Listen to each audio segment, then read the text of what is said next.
యాదగిరిగుట్టలో ఇంటి దొంగల దొంగతనం వ్యవహారం వెలుగు చూసింది. ప్రసాదం తయారీ కేంద్రంలో చోరీకి యత్నిస్తుండగా పోలీసులు పట్టుకున్నాయి. గత కొన్నాళ్లుగా ప్రసాదం తయారీ కేంద్రంలో కేటుగాళ్లు సామాగ్రి మాయం చేస్తున్నారు.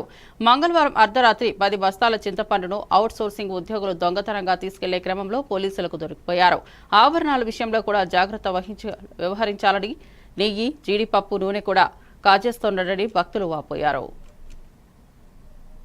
30 కిలోలు ఉంటుంది 60 120 కిలోలు లోపలికి వెళ్ళొచ్చారు. మరి లోపలికి 30 కిలోలు అన్ని తాళాలన్నీ ఓపెన్ ఉన్నాయి అన్నట్టు. ఎవరు దాని తాళాలు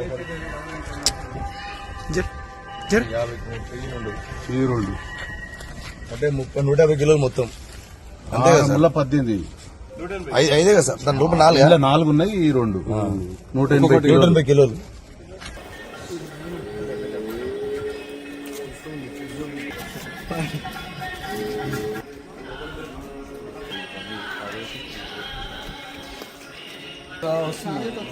మధ్యలో కాదు, శాఖలో పెట్టి మిషన్ ఆన్ చేస్తే ఇక బయటకు వెళ్తారు.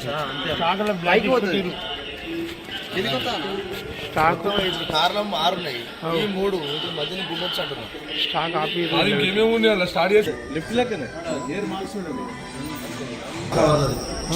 అదే లడ్డూలో ప్యాకింగ్ కావాలి.